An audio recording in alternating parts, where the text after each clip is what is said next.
About a year and a half ago, I went to Stockholm on a business trip. It was already loud about Greta, and I thought that because our young company with a few globally unique technologies proposes very effective solutions for the problems of waste and coal, and Greta's school strike was focused on environment and ecology, then maybe we could have a brief positive chat about all this. It was obviously Friday. My first meeting was planned only for 11 a.m.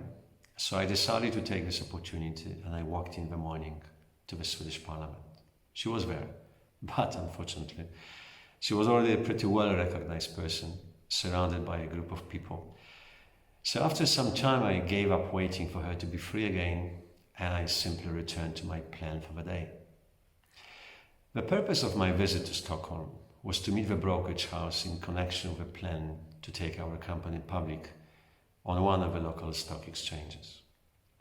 It has been a year and a half since that trip, and our company is still waiting for its IPO with an added precondition of launching our first installation and starting a proper commercial production. Unfortunately, this is still impossible because the process of obtaining the necessary permits takes much longer than we ever anticipated. And this is the heart of the matter and the main reason behind the strike. Over the past several months, Greta has become a very recognizable person, although very controversial for many, but she has certainly achieved a great success, especially in the media, negating almost everything and not proposing anything in return. Awareness is great, but never sufficient.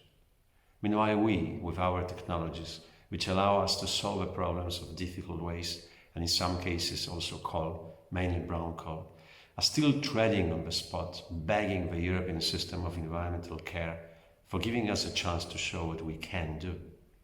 In the meantime, we knocked on doors of quite a few media houses and various governmental and non-governmental organizations for help and support, and still nothing. Yes, we keep making some progress with our permit process, but it's very slow, too slow. This is why I think that something is truly wrong.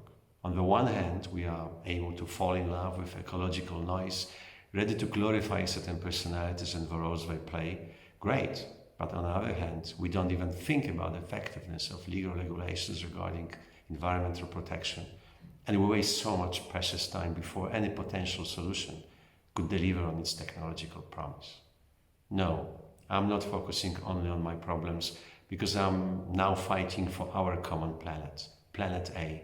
And please believe me that before I decided to go on the strike, we have reached out to environmental groups and many young people here in Poland. But unfortunately, with negative or no response at all. And our house is still full of waste. It so happens that as a young man, I was actively involved in the solidarity movement in my city. And then I was also the youngest member of the Solidarity National Committee. And I never thought that someday, as an over 60-year-old entrepreneur, I would have to use strike again as a way to fight for my commercial environmental rights, our rights. This time to reduce pollution, which today is supposedly one of the greatest environmental challenges we face in our daily life. Please read my manifesto and join my virtual strike by following me and by supporting me. Let's meet again every Monday throughout the whole current year to learn all about my demands, queries and complaints. And let's make our planetary house clean and pretty again. I beg you.